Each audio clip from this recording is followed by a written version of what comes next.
Sean todos bienvenidos nuevamente a Sir Sports. La Fórmula 1 continúa. Nuevo año, nuevo reglamento, nuevo todo, pero las mismas dos caritas de siempre. ¿Todo bien, Rodri? Sí, cambian el tiempo, cambian todo, pero seguimos acá. Como prometimos una nueva temporada de Fórmula 1 con Sir Sports. Todo muy bien. ¿Ilusionado? ¿Contento de que volvemos? Yo la verdad que estoy muy feliz. Hacía falta. Yo estoy como siempre, es una temporada más, qué sé yo. Sí, ya sé, esto ya lo hemos hablado detrás de escenas, pero bueno. Vamos a lo que vinimos. Este es el primer video del año de Fórmula 1. Hay muchos cambios. Rápido. Sí, demasiado como ya. Sí, demasiado. Pero bueno, arranquemos con los cambios. ¿Qué cambios, qué novedades tenemos este año, Rodri? Bueno, vamos a arrancar de lo más básico hasta llegar a lo técnico, que lo técnico ahí tendremos que hablar del auto y tenemos para rato. Sí, pero bueno, es donde más hay que hablar. Sí, lo vamos a hacer lo más simple posible, que sea traducido al español para la gente que desconoce de los cambios, porque se ha vuelto una Fórmula 1 bastante compleja. Sí. Bastante compleja, en verdad. Calendario lo de siempre, vamos a tener 24 carreras. Muy fácil, sale una carrera que simula el Gran Premio Emilia Romagna, que se terminó su último año de contrato, la edición pasada, y la estará reemplazando esa vacante libre el Gran Premio de España con el nuevo circuito urbano de Madrid. El Madrid. En la capital española. Dos circuitos españoles.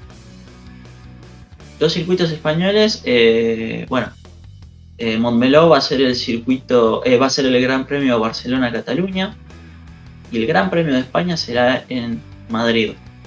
Exacto. Ciudad que vuelve a tener la Fórmula 1. Pero bueno, eso es un tema y aparte, ya que llegará su momento y hablaremos un poquito de la historia cuando toque la carrera por el mes de septiembre. Sí. Con respecto a la parrilla, tendremos una nueva escudería, Cadillac. Ya lo hemos mencionado en videos atrás, que había ingresado mientras transcurría la temporada 2025. Cadillac estarán en la grilla de partida por primera vez en su historia.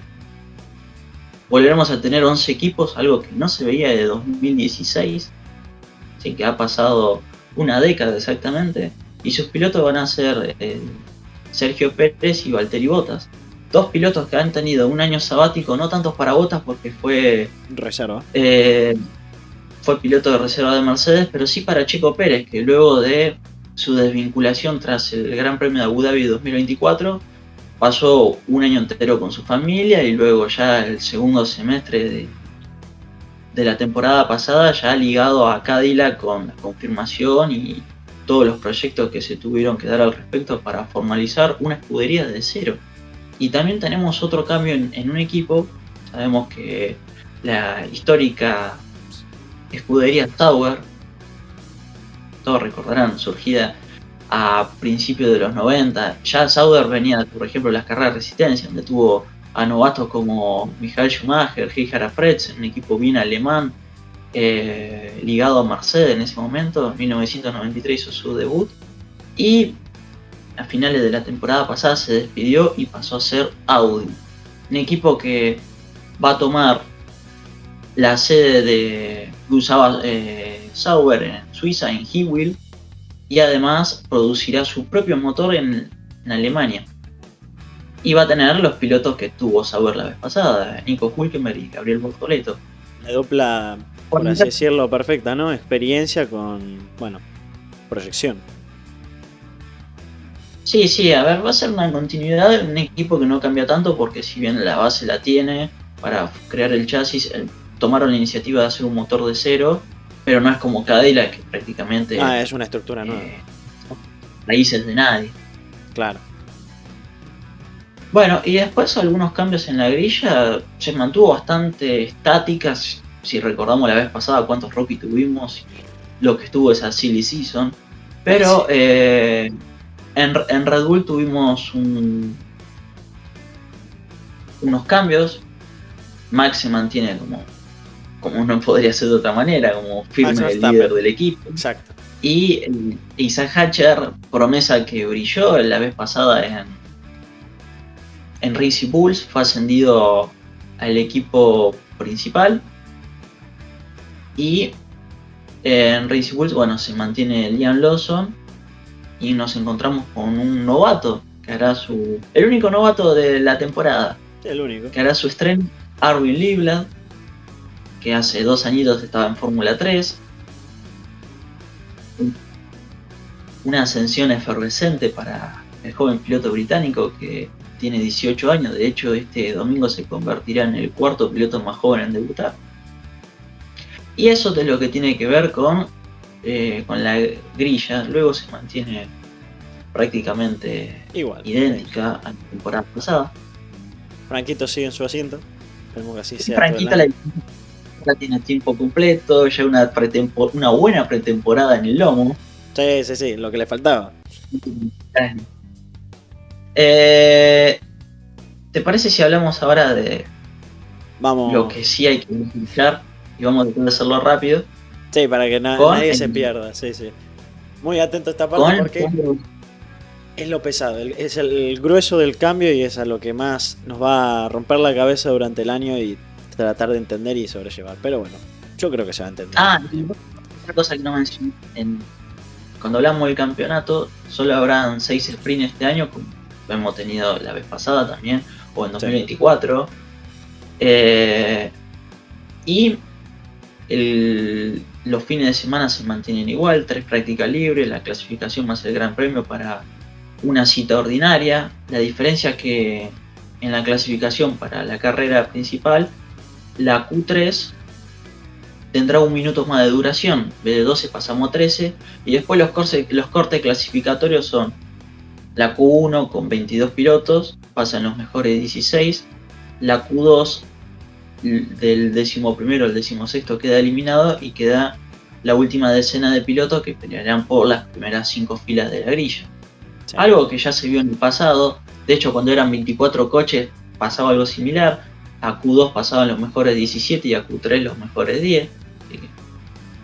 Nada raro, y ya hemos tenido con 22 pilotos también, porque cuando debutó este sistema de eliminación por 2006 eran 11 escuderías. Claro. Así que bien, y los fines de semana de sprint, bueno, el cronograma es el mismo, una práctica libre el viernes, clasificación shootout para el sprint, y el sábado carrera sprint, clasificación para carrera del domingo, y el domingo el Gran Premio. Perfecto. Ahora sí, vamos a hablar con el auto rápido. Un auto completamente distinto a lo que hemos estado habituados, con un peso mínimo que se ha reducido de 798 kilogramos, pasamos a 768, o sea, la reducción de 30 kilos. La distancia entre ejes se ha reducido unos 200 milímetros, o sea 20 centímetros. El ancho de los autos de 2 metros ha pasado a tener 1,90 m. Los neumáticos han también sufrido variaciones, se mantienen las 18 pulgadas que entraron con el anterior reglamento 2022. Lo que sí, los neumáticos delanteros serán 2,5 milímetros más estrechos y los traseros también serán más angostos, pero 3 milímetros. Luego, lo que tiene que ver con la circunferencia del neumático, el diámetro será este año más pequeño.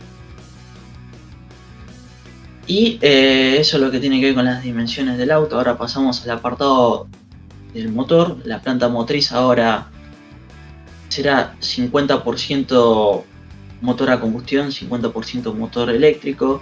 En la vez pasada la medida era un 85 como motor combustión, un 15 motor eléctrico, pero ¿qué sucedía? Estaba el MGU-H y el MGU-K. Este año el MGU-H se elimina y toda la potencia eléctrica vendrá del MGU-K, un MGU-K que en el pasado producía 120 kilovatios y hoy en día su potencia se ha casi triplicado, se ha llevado a 350 kilovatios. Y se espera que el motor a combustión interna entregue unos 560 caballos, en el pasado era alrededor de unos 850, 860. Y si juntamos ambos motores, tendríamos que tener una potencia que supere los 1000 caballos. Algo similar a lo que veníamos teniendo. Ahora bien, a la hora de correr, a la hora de administrar esa energía y cómo usarla, se vuelve algo muy diferente a lo que estábamos acostumbrados. Ya se depende más de la energía, a pesar de que es un 50-50 de cada parte de la unidad híbrida. Se depende más en cómo utilizarla, cómo recargarla. De hecho, es lo que ha generado mucha polémica en esta pretemporada, porque los pilotos decían, y la realidad es que no tiene sentido que en varias curvas nosotros tengamos que ir más lento de lo normal para recargar la batería y ser veloces en las rectas. De hecho, muchos pilotos y consagrados se han quejado de eso. Por ejemplo, veíamos curvas que antes las transitaban en segunda y hoy las hacen en primera para tener las revoluciones altas y así recargar más rápido la batería y poder optimizarla en las rectas para no perder velocidad. Pero bueno. Otra cosa, ¿cómo estarán? ¿Cuál será la bebida para estos nuevos motores? Sí, combustibles sostenibles. Algo que lo estuvo utilizando toda la temporada pasada la Fórmula 3 y la Fórmula 2, a lo cual le fue bien. Combustibles sostenibles que están hechos a base de residuos de carbono, puede ser residuos urbanos, también extractos vegetales, para estas nuevas unidades de potencia, cosas que la Fórmula 1 la ha estado usando también en los equipos de logística entre carrera y carrera, como los aviones que ellos han puesto la meta en 2018, que en 2030 la emisión de carbono cero. Bueno, el cambio a combustibles sostenibles para ahora los monoplazas de Fórmula 1 es así. De hecho, los camiones de la empresa DHL de logística, que es la que se encarga de traer todo el equipamiento de los grandes premios entre país y país, también están propulsados a combustible sostenible. Y ahora es el turno de los monoplazas.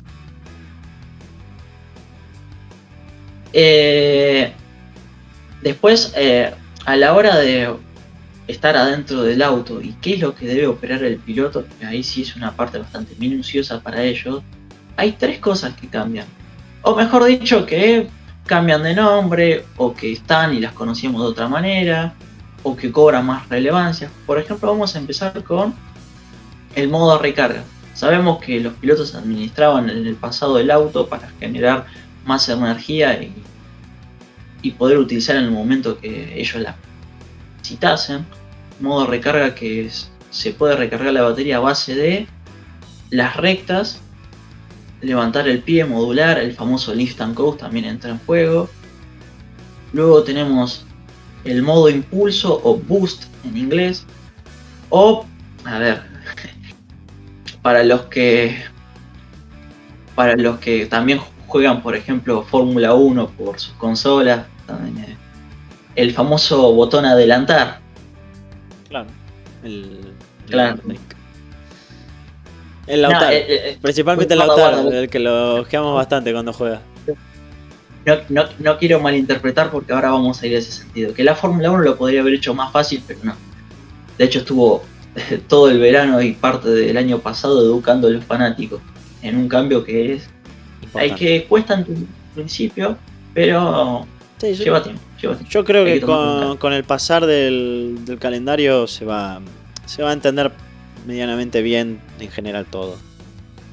No, por supuesto.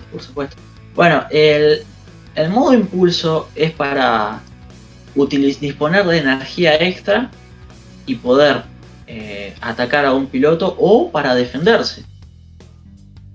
Por eso el famoso despliegue de LERS o el modo adelantar. Claro. Pero bueno, y el modo overtake, ahora sí es el modo adelantar, otro botoncito que tendrán en el volante. Más botoncitos para el volante. Si ya no era una botonera. Sí. Que tranquilamente le podrían haber puesto como lo conocemos en otros lados, o la IndyCar, o otras categorías como push to pass, pero no, modo adelantar. Hubieran dejado el modo adelantar como estaba. Pero bueno, cosas que quizás la podrían haber hecho más fácil. Sí. El modo overtake sería el que reemplace al DRS. El DRS va a existir, ahora lo voy a explicar. no es que desapareció, no. El DRS existe, pero se utiliza para otra finalidad. Lo que sí reemplazaría al DRS, en el sentido de lo voy a usar como una ventaja mecánica para adelantar al coche que precede, es con el modo overtake, es estar a menos de un segundo del coche de adelante, así lo podés presionar durante la vuelta. O sea, el sistema para utilizarlo es el mismo que el DRS. Claro. Y ahora vamos a ir a el DRS que acabo de explicar, que va a estar pero no se utiliza para adelantar, que es la famosa aerodinámica activa, que va a estar habilitada para los sectores donde van a ser lógicamente rectas, donde ahí se va a descargar el auto. Para los que estuvieron siguiendo estos cambios durante estos últimos meses y vieron la pretemporada, los autos, tanto el alerón delantero y el trasero, se abría y se cerraba.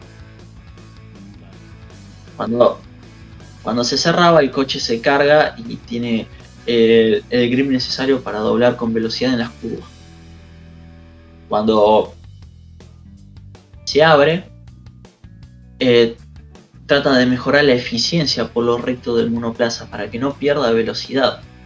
Básicamente es algo para que, como va a estar gran parte de la vuelta recargando batería el coche y solo disponiendo de la potencia del motor a combustión, las velocidades máximas van a ser mínimas a lo que estamos acostumbrados. Por eso descargan tanto el tren delantero como el posterior el auto, para que en las rectas sean mucho más veloces. ¿Se entiende? Sí, como el agua, claro, como el agua. Es tratar de sacarle resistencia al avance. Porque imagínense, recargando la batería y no teniendo esto, y la verdad que veríamos velocidades escasas. Sí. Porque también el motor de combustión interna ha perdido alrededor de 300 caballos. A comparación de los motores híbridos que veíamos de 2014. Y después hay algunas cuestiones pequeñas, como por ejemplo, ya es más estético. Podremos ver en los espejos retrovisores luces intermitentes que se prenderán en caso de que un auto se despiste. Esto se hizo una medida de seguridad porque, por ejemplo, supongamos que un coche en la lluvia se despista, queda de frente al costado de la pista, y un piloto con mala visibilidad, ¿cómo visualiza el auto? No si puede. Las luces intermitentes estaban detrás. Depende completamente ya ahí del reflejo y de haberle rezado a Dios. Bueno, por eso en esa situación se pusieron estas luces intermitentes para que demostrar que lo que se encuentra allí es un auto. Claro, sí. Porque si las luces intermitentes del que está detrás de la caja de cambios y del alerón trasero están en contra al sentido de la pista, ¿cómo hacen los pilotos para ver? No lo pueden ver. Directamente no lo pueden ver. Y otra cosa también. Los autos han perdido carga aerodinámica. Van a ser más lentos. Algo que también pasó de 2021 a 2022. Pero no tengan duda que con el pasar de este reglamento los autos irán incrementando su performance. Irán evolucionando. Como todos los años. Así es. Y la eliminación del efecto suelo. Cada era tiene como su nombre, ¿no? Inicialmente la era híbrida, como bien mencionado, 2014, efecto suelo que arranca después del primer campeonato de Max, si no mal recuerdo. La vuelta del efecto suelo. La vuelta, no, obvio, sí, la vuelta, bien correcto. La vuelta, y bueno, ahora volvemos a los famosos fondos planos. Sí. Los fondos planos, que escuché mucha gente de la comunidad de Cira diciendo, por ejemplo, cuando jugaban, y se me rompió el fondo plano. No tenés fondo plano. Si tenés efecto suelo, el piso del auto precisamente no es plano, porque por debajo, para generar ese efecto suelo, están los famosos túneles del Turí, donde se almacena el aire para que el coche quede pegado al suelo. Claro. Ese tipo de aerodinámica daba mucho rédito cuando el auto estaba lo más bajo posible del suelo, incluso tocando el mismo asfalto. Claro. Tenemos un fondo plano. No sé si recordarás, por ejemplo, la era Red Bull hasta el campeonato de Max 2021, que el coche Red Bull veíamos exageradamente levantado el tren trasero y el tren delantero muy planchado. Estaba directamente el auto así. Sí, empinado. Bueno, es algo que vuelve este año. Sí. Depende equipo lo adopte. Obvio que te da pros y contras. Si usas mucho rake, vas a tener mucha velocidad en las curvas. Si usas menos, serás lento en las curvas, pero eficiente en las rectas. Claro, como era el Mercedes en ese momento. Claro, en todo. Cada auto es, no te digo que está armado para X situación, pero sí que hay coches más adaptables a ciertas pistas que otras. Pero bueno, como siempre, básicamente. Pero yo creo que ya tocamos todos los cambios ya, ¿no? Creo que sí. ¿O queda alguno ya? Sí, nada, y a modo de cierre, lo que tiene este auto que está hecho para que las carreras sean más emocionantes. Esperemos que así sea. De cerca, bueno, el anterior reglamento era lo mismo y al principio sí, pero conforme van evolucionando los equipos y encontramos autos más veloces y cada vez era más difícil pegarse el auto de atrás. Pero bueno, está hecho para que el auto sea un poco más indomable, ya lo hemos visto en la pretemporada, son más nerviosos estos autos. Se los ve que va un poco más en el aire, pero bueno. Se los nota atractivos manejar. Después la gestión de energía, todo es algo que no está dejando buenas sensaciones en los muchachos. No, están bastante. Yo diría que no es ni Fórmula E ni Fórmula 1, es una fórmula totalmente híbrida. Híbrida no en el sentido de la motorización, sino híbrida en el espíritu de la categoría. Claro, es